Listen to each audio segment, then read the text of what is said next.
आज pastor Joseph Prince के साथ। जब यीशु मुर्दों में से जी उठे तो हम यानी बाइबल में लिखा है कि आप भी उनके साथ जी उठे। क्या मुझे एक अच्छी आमीन मिल सकती है? ओके, यहां इस वचन की ओर देखिए। प्रभु ने यीशु को यानी हमारे प्रभु को मुर्दों में से जिलाया। वो हमारे अपराधों के लिए पकड़वाया गया और हमारे धर्मी ठहराने के लिए जिलाया भी गया। चलिए पहली लाइन की ओर देखते हैं। वो हमारे अपराधों के लिए पकड़वाया गया, इसीलिए मैं इसे घेरा कहता हूं। वहां दो घेरे हैं, एक अंधकार का घेरा और फिर एक प्रकाश का घेरा है। अंधकार का पहला घेरा यह है कि मसीह हमारे अपराधों के लिए पकड़वाया गया। अब हमारे अपराधों के लिए जिम्मेदार कौन है? मसीह क्रूस पर उनकी मृत्यु का कारण वो अंधकार के घेरे का केंद्र बन गए। वो केंद्र बन गए क्योंकि उन्होंने हम सभी के लिए दैवीय दंडाज्ञा का उत्तरदायित्व तो अपने ऊपर ले लिया, इसीलिए वो केंद्र बन गए। न कि आप और मैं वो अंधकार के उस घेरे का केंद्र बन गए क्योंकि परमेश्वर हमसे प्रेम करते थे।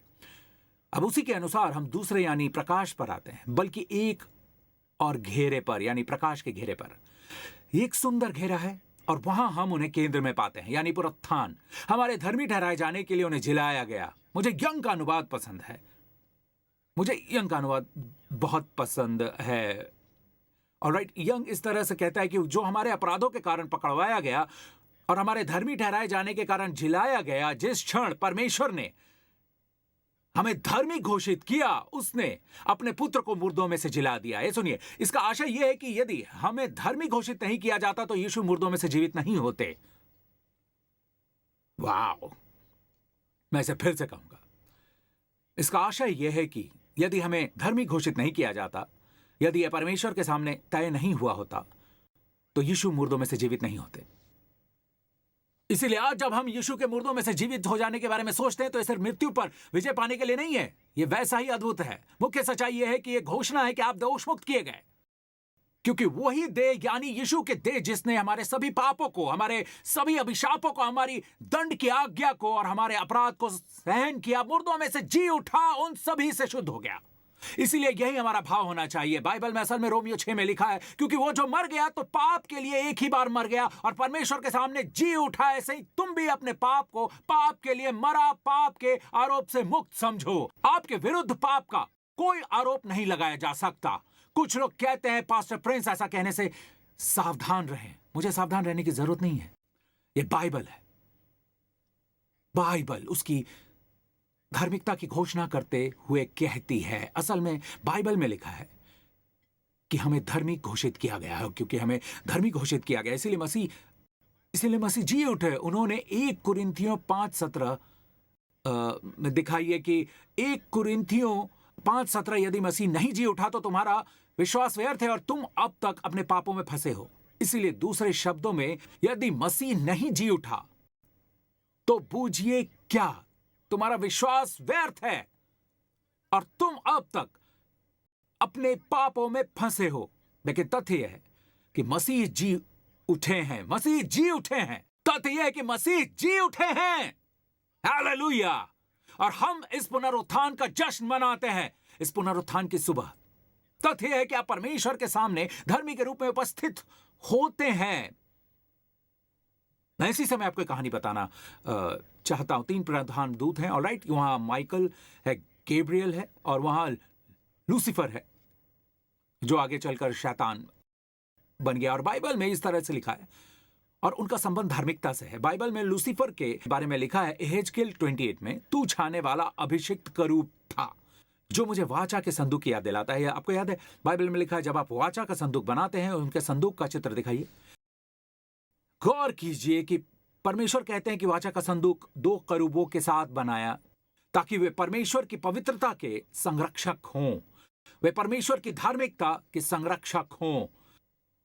इसीलिए यहेजकेल 28 में शैतान पर वापस आई है, तो उसका कार्य परमेश्वर की धार्मिकता के संरक्षक का था। अब किस चीज ने उसे इस दुस्साहस दिया कि वह परमेश्वर के सिंहासन पर कब्जा करना चाहे?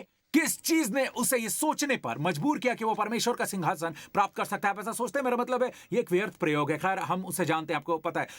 लेकिन शायद वो परमेश्वर के सिंहासन के बारे में कुछ जानता है कि हो सकता है कि ट्रियून गॉड के बाद यदि परमेश्वर कभी विफल हो जाए, यदि परमेश्वर कभी फेल हो जाए और उनके सिंहासन के मूल से समझौता हो जाए, तो शैतान का विचार है कि वो उस पर कब्जा कर लेगा। मैं आपको जल्दी से परमेश्वर का सिंहासन दिखाना चाहता हूं। भजन संहिता 68 और 89, मुझे माफ करना, तकरीबन एक जैसा है।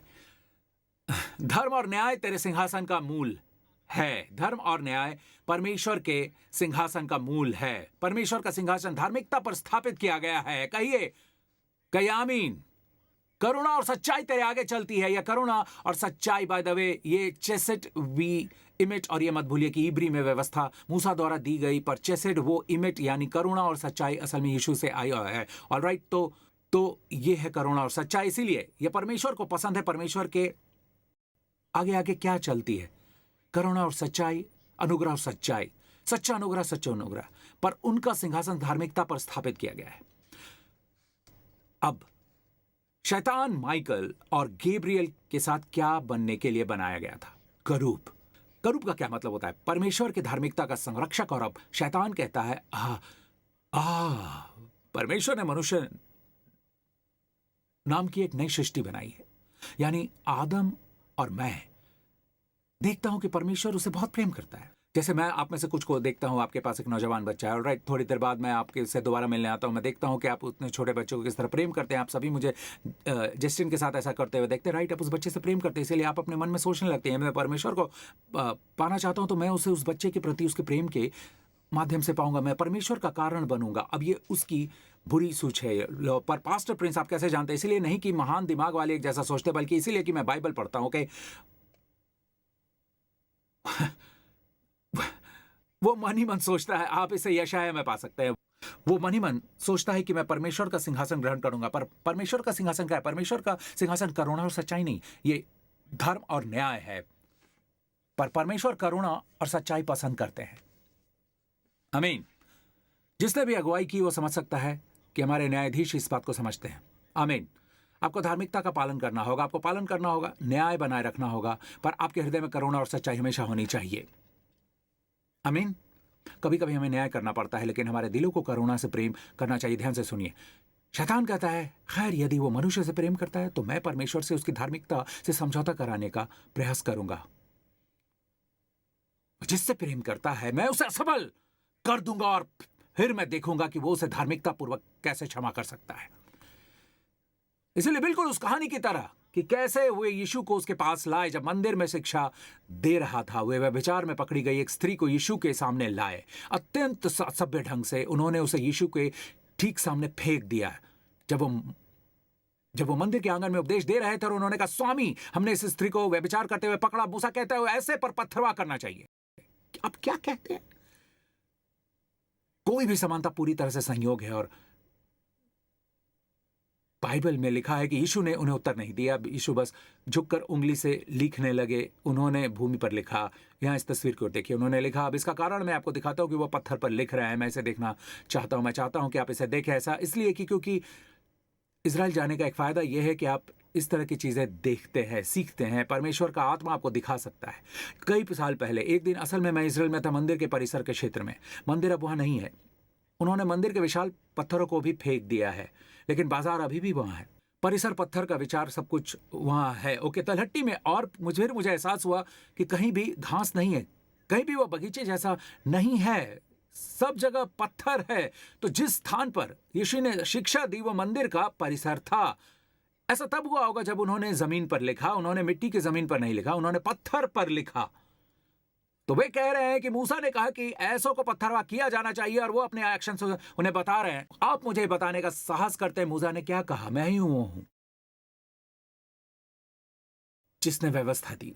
जब परमेश्वर नीचे आए तो पहली बार परमेश्वर ने पत्थर पर लिखा। जब वो नीचे झुके तो वो दिखा रहे थे कि वो ही परमेश्वर हैं जो सिनाई पर्वत पर उस व्यवस्था को देने के लिए झुके, जिसे वो जानते थे कि मनुष्य उनका पालन नहीं कर सकता। और फिर वो खड़ा हुआ और उन्होंने कहा कि तुम में से जो निष्पाप हो वही पहला पत्थर उसको मारे। और बाइबल में लिखा, दूसरी बार वो झुके। अब परमेश्वर ने कितनी बार 10 आज्ञाएं दी? 2 बार। यीशु दूसरी बार भी झुके। अब क्या उन्होंने व्यवस्था तोड़ी? नहीं, उन्होंने नहीं तोड़ी। यह परमेश्वर की व्यवस्था है और वो दोषी है। और फिर यीशु कहते हैं कि तुम में जो निष्पाप हो वही पहला पत्थर उसको मारे। हाँ, तो मार सकते हो, पर केवल वो जो निष्पाप है वही पहला पत्थर मारे। बाइबल में लिखा है एक एक करके वे निकल गए, बड़े से बड़े लेकर छोटे तक एक एक करके वे निकल गए। यीशु अकेला रह गया। और स्त्री वहीं खड़ी रह गई और फिर यीशु ने उसकी ओर देखा और वो रो रही थी। मुझे पसंद है, केवल उद्धारकर्ता और पापी रह गए और वो कहते हैं हे नारी, वे कहां गए? क्या किसी ने भी तुझ पर दंड की आज्ञा न दी? और उसने चारों ओर देखा। संभवतः इस पूरे समय वो रो रही थी। उसने पहली बार वहां देखा। कहती है किसी ने नहीं प्रभु। उसने उन्हें प्रभु कहा और वे कहते हैं मैं भी तुझ पर दंड की आज्ञा नहीं देता। क्या आपने इसे सुना? मैं भी तुझ पर दंड की आज्ञा नहीं देता। क्या आपको पता है उन्होंने ऐसा क्यों कहा? क्योंकि वो उसके पापों की कीमत चुकाएंगे। उसके कुछ ही समय बाद उसकी क्षमा की एक कीमत है। मैंने आपसे बताया कि परमेश्वर ऐसे प्रकट नहीं हो सकते जैसे वो पापियों के पापों में सहभागी बनकर उन्हें क्षमा करें। इसलिए कर्ज तो चुकाना होगा। यीशु कहते हैं मैं भी तुझ पर दंड की आज्ञा नहीं देता, जा फिर पाप न करना। अब देखते हैं कि व्यवस्था प्रेम के सामने शक्तिहीन है। परमेश्वर की बुद्धिमत्ता, परमेश्वर की बुद्धिमत्ता। अब इसका हमारी धार्मिकता से क्या लेना देना? मैं इसे समाप्त करूंगा। क्या इसका हमारी धार्मिकता से लेना देना? खैर दोस्तों, ये बाइबल में यह वचन है, नीति वचन 17:15, जो ठहराता है क्योंकि हम इसे समाप्ति पर ला रहे हैं, चलिए इसे एक साथ मिलकर पढ़ते हैं। जो दोषी को निर्दोष और निर्दोष को दोषी, उन दोनों से यहोवा घृणा करता है। बस वहां जो शब्द है वो है धर्मी। इसीलिए बाइबल में लिखा है, आपको पता है घृणा क्या है? ये पाप से भी बदतर है। जब परमेश्वर घृणा शब्द का इस्तेमाल करते हैं तो ये एक गहन शब्द है। ये कैसा है? जैसा कि मुझे बताया गया था कि छवि, वहां की तस्वीर, वहां की इब्री तस्वीर एक मरे हुए चूहे की गंध की है जो कई दिनों से मरा हुआ है और आप उस चूहे के साथ इस छोटे कमरे में फंसे हुए हैं। ऑलराइट, जिस तरह से आप उस चूहे के प्रति महसूस करते हैं जब आप उसे सूंघते हैं, उस मरी हुई लाश को, उस चूहे के शव को आप उसे सूंघते हैं, ये घृणित है। फरीसी दुष्टों को धर्मी ठहराते हुए पहले भाग का प्रतिनिधित्व करते हैं। वे पापी हैं और फिर भी ऐसा आचरण करते हैं मानो वे धर्मी ठहराए गए हों। वे पापी हैं लेकिन वो ऐसे कार्य करते हैं जैसे वे नहीं हैं। और जो लोग उनके जैसे हैं, परमेश्वर कहते हैं कि वो घृणित हैं। ओके, वहां पाखंड है। राइट, पाखंड वो होने का दिखावा करना है जो आप नहीं हैं। वहां की दुनिया हमें पाखंडी कहती है। चलिए देखते हैं कि असली पाखंडी कौन है। ऑलराइट, इसे देखिए, वो जो धर्मी की निंदा करते हैं। अब जब यीशु मुर्दा में से जी उठे तो आपको धर्मी ठहराया गया। राइट, इसीलिए यीशु मुर्दों में से जी लाए गए। क्या मैंने सही कहा? ओके, अब क्या आप धर्मी हैं? क्या आप ठहराए गए हैं? इसलिए विश्वास से धर्मी ठहराए जाने के कारण हम परमेश्वर के साथ मेल रखते हैं। मैंने सही कहा? यदि आप स्वयं को दोषी ठहराते हैं तो क्या होगा? यदि आप स्वयं को दोषी ठहराते हैं तो क्या होगा? कि आप धर्मी को दोषी ठहराने के बिल में फिट बैठते हैं? यदि आप दूसरे भाई को दोषी ठहराते हैं, क्या आप इस वचन के अनुरूप हैं? यह घृणित है। अब हमारे मसीह जीवन में इसका असर आपके जीवन में हर चीज पर पड़ेगा। हमें से बहुत से लोग स्वयं को दोष दे रहे हैं। हम सोचते हैं कि हमारी प्रार्थना कम क्यों नहीं हो रही। जब हम असल में इस तरह से घृणित कार्य कर रहे होते हैं तो हम स्वयं को दोषी ठहराते हैं। ऐसे मसीह हैं जो अपने पाप को स्वीकार करते हैं, लेकिन वे उन बातों को स्वीकार करते हैं जो प्रकट और स्पष्ट है, लेकिन वे ये स्वीकार नहीं करते कि वे स्वयं को दोषी ठहरा रहे। जब आप स्वयं को दोषी ठहराते हैं तो ये घृणा है। परमेश्वर ने अन्य जातियों का हवाला देते हुए पतरस को बताया कि मैंने जिसे शुद्ध किया है उसे सामान्य मत कहो, उसे अशुद्ध मत कहो। परमेश्वर को यह पसंद नहीं। ओके, ये आपके साथ आपके बच्चों के संबंध पर असर डालेगा। आपको यह स्थापित करना होगा कि आप परमेश्वर की धार्मिकता है। आमीन। यशायाह 54 हम समाप्त करेंगे। इसकी ओर देखिए, तेरे सब लड़के यहोवा से सिखलाए हुए हैं। ये मत कहिए कि आपको अपने बच्चों को प्रभु के बारे में सिखाना होगा, बल्कि ये कि प्रभु स्वयं उन्हें सिखाएंगे। तेरे सब लड़के यहोवा से सिखाए हुए होंगे और उनको बड़ी शांति मिलेगी। शलोम बस मन की शांति नहीं बल्कि साथ ही साथ स्वास्थ्य भी है। आपके बच्चों का अच्छा स्वास्थ्य रहेगा, उनको बड़ी शांति मिलेगी, उनका बड़ा कल्याण होगा, क्योंकि वे सीधे परमेश्वर से सिखलाए हुए होंगे। क्यों? क्योंकि पिता धर्म के प्रतिष्ठित है, माता धर्म में स्थापित है। हमारे धर्म में स्थापित होना बच्चों पर असर डालता है। जब हम व्यवसायवादी होते हैं तो वे असुरक्षित होते हैं। जब हम परमेश्वर के साथ चलते हुए निश्चिंत होते हैं तो वो उन पर बड़ी शांति है। केवल अपने बच्चों पर फोकस करने का प्रयास मत कीजिए, प्रभु के साथ अपने चलने पर फोकस कीजिए और अपने आप से पूछे कि आपका धार्मिकता के सत्य में स्थिर है। क्या आप मसीह में परमेश्वर की धार्मिकता है? और हर दिन उसकी तलाश कीजिए। और बाइबल में लिखा है कि तू अंधेरे से बचेगी। आमीन। क्योंकि तुझे डरना ना पड़ेगा और तू भयभीत होने से बचेगी। हम आतंक की दुनिया में रहते हैं, ऑलराइट, पर बाइबल में लिखा है कि जब तू धार्मिकता के द्वारा स्थिर रहेगी तू अंधेरे से बचेगी, क्योंकि तुझे डरना ना पड़ेगा और तू भयभीत होने से बचेगी, क्योंकि भय का कारण तेरे पास न आएगा। परमेश्वर ने यह नहीं कहा कि कोई भय नहीं है, पर ये तो तेरे पास न आएगा, न आएगा। हवाई जहाज में चढ़ने से पहले जितना अधिक आप कहते हैं कि मैं मसीह में परमेश्वर की धार्मिकता में, मसीह के परमेश्वर की धार्मिकता में, तो परमेश्वर के सामने सबसे बड़ी विनम्रता है। ये दिखावा करने के लिए कि मैं धर्मी नहीं हूं, आपको पता है मैं बस ये हूं, मैं बस वो हूं, वगैरह वगैरह, वो आपकी मदद नहीं करेगा। वो नकली विनम्रता है, झूठी विनम्रता है। आमीन। जब आप कहते हैं कि मैं मसीह में परमेश्वर की धार्मिकता हूं, तो परमेश्वर की महिमा होती है। बाइबल में लिखा है वो अपने प्राणों का दुख उठाकर उसे देखेगा और तृप्त होगा। आमीन। सीधे नीचे आइए, इसमें लिखा है कि तेरे विरुद्ध कोई हथियार नहीं बनाया गया। जो हथियार बनाए जाएंगे शत्रु द्वारा तेरे विरुद्ध नए हथियार बनाए जाएंगे, पर उनमें से कोई सफल ना होगा, और जितने लोग मुद्दई होकर तुझ पर नालिश करें उन सभी से तू जीत जाएगा। यहोवा के दासों का यही भाग होगा और वे मेरे ही कारण धर्मी ठहराएंगे। यहोवा की यही वाणी है।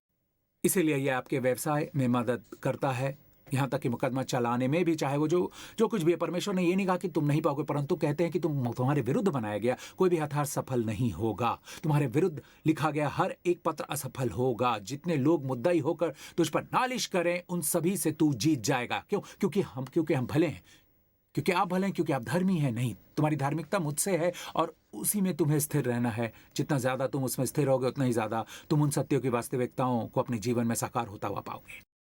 एक अंतिम वचन हम समाप्त करेंगे। मत्ती 6 में यीशु ये कहते हैं कि मत्ती 6:31, इसलिए तुम चिंता करके ये न कहना कि हम क्या खाएंगे या क्या पिएंगे या क्या पहनेंगे। हम इसे कहते हैं मसीहियत में वे अपने उसे उच्च आवश्यकताओं की तुलना में, अपनी आत्मिक जरूरतों की तुलना में, आपको पता है बुद्धिमत्ता परमेश्वर के अनुग्रह की तुलना में निम्न आवश्यकताएं वगैरह कहते हैं। चलिए इस निम्न आवश्यकताओं को देखते हैं। क्या परमेश्वर को इसकी परवाह है? क्या पूर्ति की गई है? नहीं। क्या धार्मिकता इसे कवर करती है? चलिए देखते हैं। ऑलराइट, क्या हम पिएंगे, क्या हम पहनेंगे? और यीशु कहते हैं कि शरीर कपड़ों से बरकत और स्वास्थ्य को दर्शाता है। इसलिए यहां सब कुछ इसमें समाहित है, क्योंकि अन्य जाति इन सब वस्तुओं की खोज में रहते हैं और तुम्हारा स्वर्गीय पिता जानता है कि तुम में ये सब वस्तुएं चाहिए। इसीलिए पहले तुम उस राज्य और धर्म की खोज करो तो ये सब वस्तुएं भी तुम्हें मिल जाएंगी। पहले उस राज्य और धर्म की खोज करो तो ये सब वस्तुएं भी तुम्हें मिलेंगी। गौर कीजिए, पहले किसकी खोज करो? आपको कि राज्य की, और परमेश्वर का राज्य क्या है? रोमियो 14:17 में लिखा हुआ है, परमेश्वर का राज्य खाना पीना नहीं है, यह धार्मिकता है। तो ये ऐसा है मानो वो कह रहा हो कि पहले परमेश्वर के राज्य की खोज करो, यानी उसकी धार्मिकता को रेखांकित करो, तो ये सभी चीजें, निम्न जरूरतें, छोटी चीजें आपको मिल जाएंगी। ये ऐसा है जैसे कपड़े आपको मिल जाएंगे, खाना आपको मिल जाएगा, जैसा कि तुम्हें और कुछ चाहिए तो आपको जो कुछ भी चाहिए वो भौतिक रूप से आपको मिल जाएगा। वो भौतिक रूप से आपको मिल जाएगा। ओके, परमेश्वर की इस अद्भुत बुद्धिमत्ता को देखिए, हम समाप्त करेंगे। क्या आप आशीषित हुए? यीशु कहते हैं मुख्य चीज उसकी धार्मिकता है, ना कि आपकी धार्मिकता। आपको उसकी धार्मिकता में स्थिर रहना होगा। यीशु मुर्दों में से जी उठे, इसका मतलब है मैं धर्मी हूं। आमीन। क्योंकि परमेश्वर मुझे उनमें देखता है। परमेश्वर ने यीशु में तुझे देखे बिना कभी भी उनकी ओर नहीं देखा। मैं दोहराता हूं, परमेश्वर यीशु में मुझे देखे बिना कभी भी उनकी ओर नहीं देखते, और परमेश्वर आपको उनमें देखे बिना यीशु को कभी नहीं देखते। आप समझ गए? परमेश्वर आपको यीशु से अलग नहीं देखते, कभी नहीं। इसलिए आप उनमें धर्मी हैं। आप कैसे धर्मी हैं? आप यीशु के समान धर्मी हैं। वो मेरी धार्मिकता का पैमाना है और इससे कुछ अलग करना या कहना घृणा है, ये गौरव है। ओके, अब तक जो मैंने आपसे कहा समझ गए? अब इसे देखिए, यह परमेश्वर की अद्भुत बुद्धिमत्ता है। मुझे बताइए कि क्या आपको परमेश्वर की बुद्धिमत्ता कहीं और मिल सकती है? ओके, यहां यीशु के वचनों के सिवाय यीशु कहते हैं यदि आप प्राथमिक चीज को, प्राथमिक वस्तु को प्राथमिक स्थान पर देखते हैं तो दूसरी वस्तु बिना खोज ही आपको मिल जाएगी। पर सुनिए, यदि आप दूसरी चीज को प्राथमिक स्थान पर रखते हैं तो आप सभी प्राथमिक वस्तुएं गंवा देंगे, और इस बात का कोई वायदा नहीं कि आपको दूसरी चीजों का लाभ मिलेगा। तो लोगों का विचार हर समय भौतिक चीजों का पीछा करना है। जब यीशु कहते हैं आप अपनी भौतिक चीजों को अपने जीवन में नहीं रखते हैं, जीवन में आपकी प्राथमिकता भौतिक है, शारीरिक है, और यीशु कह रहे हैं आप दोनों को खो देंगे। ये प्राथमिक चीज को खो देंगे, यानी उनकी धार्मिकता को, और आप खो देंगे हमारे मामले में हम इसके प्रति सचेतना को खो देंगे और आप दूसरे लाभ को खो देंगे। परंतु यीशु कहते हैं यदि आप प्राथमिक चीज को पहले रखते हैं, यानी उनकी धार्मिकता को, तो हर दिन बस इसे जान लीजिए, यदि आप घोषणा करते हैं कि आप धर्मी हैं, तो आप इस पर विश्वास करते हैं, आप इस पर आधारित उपदेशों को सुनते हैं। जोसेफ प्रिंस के उपदेश काफी अच्छे हैं, इसे सुनिए। आमीन। केवल एक ही नहीं बल्कि बहुत से अच्छे उपदेशों के आप सुनिए सुनिए सुनिए। जितना ज्यादा आप इसे सुनेंगे, आप देखेंगे यही आपकी प्राथमिकता है। यदि आपका प्राथमिक मुख्य फोकस है, तो न केवल आपको धार्मिकता का लाभ मिलेगा, बल्कि आपकी भौतिक निम्न जरूरतें भी पूरी होंगी। लेकिन यदि आप निम्न जरूरतों को प्राथमिक स्थान पर रखते हैं, तो आप दोनों को खो देंगे। या बुद्धिमत्ता या आपके ध्यान को जीवन में हर दिन बहुत सरल बनाने में मदद करता है। मुझे अच्छा स्वास्थ्य का पीछा नहीं करना होगा। मैं इस तथ्य का अनुसरण करता हूं कि क्या मैं आज धार्मिकता के प्रति सचेत हूं। मैं उस धार्मिक चेतना में स्थिर होने के लिए कठोर पूर्वकता प्रयास करता हूं। तो पूछिए क्या होता है? कपड़े मिल जाते हैं, भोजन मिल जाता है। इसका मतलब यह नहीं कि वहां कोई चुनौती नहीं है, इसका यह मतलब नहीं कि वहां कोई हथियार नहीं है, लेकिन बनाया गया कोई भी हथियार सफल ना होगा। और इसका मतलब यह नहीं है कि आवाजें नहीं उठेंगी, आवाजें उठेंगी, आमीन, पर यह आपके विरुद्ध सफल नहीं होंगी, क्योंकि उसके कारण जो यीशु ने किया, लोगों ने शैतान सफलतापूर्वक दोष नहीं लगा सकता और व्यवस्था सफलतापूर्वक दंडित नहीं कर सकती। आप मसीह में परमेश्वर की धार्मिकता है, और यह सब पुनरुत्थान कारक के कारण है। उनकी स्तुति कीजिए। Hallelujah, hallelujah. आपका धन्यवाद पिता, धन्यवाद प्रभु। और वे सभी लोग जो घर पर देख रहे हैं, दोस्त, परमेश्वर आपसे बहुत प्रेम करते हैं। आप उनकी आंखों के तारे हैं, और आप और मैं, हम सभी युगों की लड़ाई में फंस गए हैं।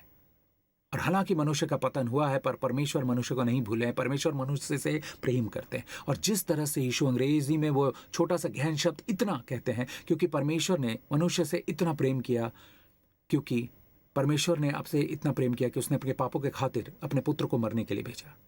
ये सोचने के लिए कि परमेश्वर का पुत्र, थाइल होली गॉड, निर्दोष परमेश्वर का पुत्र हमारी जगह ले, हम अपने शरीर में हमारी जिम्मेदारियां, सभी दंडाज्ञाओं और हमारे पापों के सभी परिणामों को ले, ताकि हम धर्मी बन सके। आज यीशु कहां है? पिता के दाहिने हाथ पर। वही यीशु जिन्होंने हमारे पापों को सहा, जो अभिशाप के अधीन रहे, जो अभिशाप बने, वो आज कहां है? पिता के दाहिने हाथ पर। इसका क्या मतलब है? आपके पाप धुल गए हैं, आपके पाप धुल गए हैं। क्या आपने इसे ग्रहण किया? क्या आपने इसे ग्रहण किया?